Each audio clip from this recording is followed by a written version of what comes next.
नमस्कार, जय माता दी, हर हर महादेव, जय शनिदेव महाराज। मैं एस्ट्रोलॉजर प्रमोद गुरुजी मेष राशि की एक और वीडियो में आपका स्वागत करते हैं।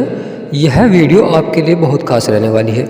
इस वीडियो में हम आपको बताएंगे शनिदेव महाराज को आप कैसे प्रसन्न कर सकते हैं और शनिदेव महाराज का प्रभाव आप पर किस प्रकार पड़ रहा है, कौन से कार्य क्षेत्र में शनिदेव महाराज का प्रभाव पड़ रहा है। तो मेरे प्यारे मित्रों, यह वीडियो को आपको बड़े ध्यान से देखना है और वीडियो में बताए गए उपाय को अपने जीवन में धारण करें, ताकि आपके जीवन में जो समस्याएं चल रही हैं उनका आप समाधान प्राप्त कर सकें। क्योंकि शनिदेव महाराज कर्मदाता हैं और कर्मों के फल देते हैं।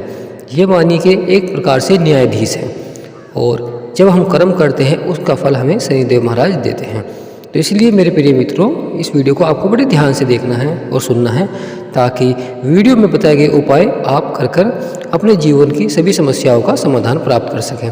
अब शनिदेव महाराज की आपके ऊपर कृपा दृष्टि पड़ रही है और जिसके कारण आपके जीवन में कई प्रकार से आपको लाभ प्राप्त होगा।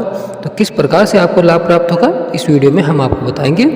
मेरे प्यारे मित्रों, हमारा जो जीवन होता है वह कर्मों पर आधारित होता है।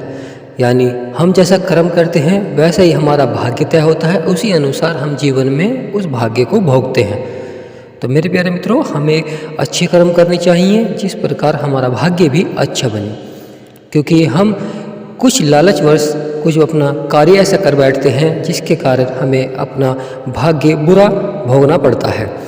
तो हमें भाग्य को अच्छा बनाने के लिए अपने कर्मों को अच्छा बनाना चाहिए, क्योंकि जिस प्रकार हम कर्म करते हैं उसी अनुसार हमारा आगे का जो भाग्य है वह तय होता है। तो मेरे प्यारे मित्रों, हमें शनिदेव महाराज को भी प्रसन्न अवश्य करना चाहिए, क्योंकि वे कर्मदाता हैं। इसलिए हमें शनिवार के दिन आपको सरसों का तेल अवश्य चढ़ाना चाहिए शनिदेव महाराज को। आप काले तिल भी चढ़ा सकते हैं और आप शाम के समय आपको शनिदेव महाराज पर सरसों के तेल का दिया अवश्य बालना चाहिए। मेरे प्यारे मित्रों, इस उपाय को आप लगातार करते रहें, आप खुद देखेंगे आपके जीवन में कितना बदलाव आना प्रारंभ हो जाएंगे। आपके जो रुके हुए काम हैं वह बनते हुए दिखाई देंगे और आपकी जो मन की इच्छाएं हैं, जो आपकी अधूरी मन की इच्छाएं हैं, आपका कोई कार्य जो अधूरा पड़ा हुआ है वह आपका पूरा होता हुआ दिखाई देगा। तो आपको लगातार ये कार्य करना है शनिवार के दिन, और साथ के साथ आपको मंगल के दिन हनुमान जी को भी प्रसन्न अवश्य करना चाहिए। वह भी आपके लिए बहुत ही लाभकारी रहेंगे। तो मेरे प्यारे मित्रों, लगातार आपको शनिदेव महाराज को तेल चढ़ाना चाहिए जब तक आपकी जो मन की इच्छा है वह पूरी ना हो। आप कोई मन में आपकी कोई इच्छा हो, आपका कोई अधूरा कार्य हो, आपकी कोई अधूरी इच्छा हो, वह आपकी पूरी होती हुई दिखाई देगी। मेरे प्यारे भक्तों, शनिवार के दिन हमें थोड़ी बहुत सावधानी भी बरतनी चाहिए। यानी शनिवार के दिन हमें कोई भी काली वस्तु नहीं खरीदनी चाहिए और ना ही हमें कोई लोहा या कोई भी ऐसी वस्तु खरीदनी चाहिए जिससे कि शनिदेव महाराज रुष्ट होते हैं।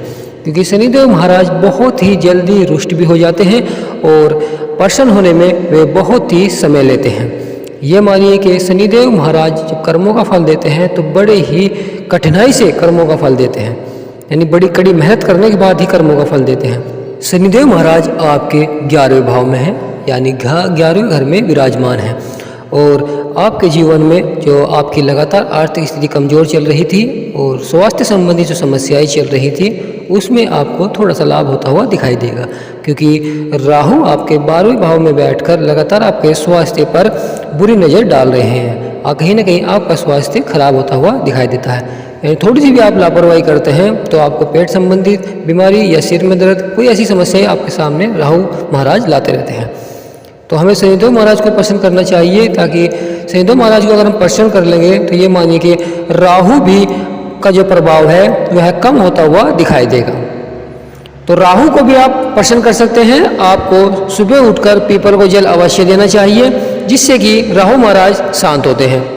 आपके जीवन में जो आर्थिक समस्याएं चलती रहती हैं या आमदनी से जुड़ी हुई जो समस्याएं आपके सामने चलती रहती हैं, स्वास्थ्य संबंधित आपकी समस्या आपके सामने चलती रहती हैं, यानी पारिवारिक समस्याएं, यह सब समस्याएं शनिदेव महाराज के प्रभाव से ही आपके जीवन में आती हैं। ये मानिए जब शनिदेव महाराज का अशुभ प्रभाव होता है तो उस जातक के जीवन में अंधकार ही आ जाता है, यानी चारों ओर से ही कठिनाई समस्याएं आनी प्रारंभ हो जाती हैं। वह कार्य क्षेत्र में कितनी भी मेहनत कर ले पर उसे आमदनी प्राप्त नहीं हो पाती मन मुताबिक, यानी वह जो खर्चे हैं लगातार उसके बढ़ते रहते हैं और साथ ही साथ उसकी जो आमदनी है वह घटती रहती है और कभी ना कभी कोई ऐसा रोग उसे आ जाता है स्वास्थ्य संबंधित, जिससे कि उसकी जो आमदनी होती है वह सारी समाप्त होती हुई दिखाई देती है। यानी चारों ओर से ही आपके जीवन में समस्या यानी प्रारंभ हो जाती है। जो मित्र आपकी सहायता कर रहे होंगे वह भी आपके सहायता करना बंद कर देते हैं। यानी परिवार में आपका जो मान सम्मान है वह भी धीरे धीरे घटता रहता है। चारों ओर से आपके सामने समस्या यानी प्रारंभ हो जाती है। जब शनिदेव महाराज की अशुभ दृष्टि किसी राशि पर होती है तो ये मानिए कि उस जातक के जीवन में काफ़ी संघर्ष आ जाता है। और जब इस जातक के जीवन में संघर्ष आता है तो वह तनाव ले लेता है। तनाव के कारण ये मानिए कि उसका जो जीवन होता है वह अस्त व्यस्त हो जाता है। मेरे प्यारे मित्रों, आपको कमेंट बॉक्स में जय शनिदेव महाराज अवश्य लिखना चाहिए ताकि आपकी सभी मनोकामनाएं पूर्ण हो सके। और वीडियो को एक छोटा सा लाइक अवश्य करें। मेरे प्यारे मित्रों, हमारे चैनल का यही उद्देश्य है कि आपके जीवन में जो समस्याएं चल रही हैं उनका आप समाधान प्राप्त कर सकें। आपके जीवन में जो लगातार कठिनाई चुनौतियां चल रही हैं उनका आप समाधान प्राप्त कर सकें। मेरे प्यारे मित्रों, हम आशा करते हैं आपने वीडियो बड़ी ध्यान से देखी होगी और वीडियो में बताए गए उपाय को आप अवश्य ही जीवन में धारण करेंगे। तो वीडियो को यहीं समाप्त करते हैं। जय शनिदेव महाराज।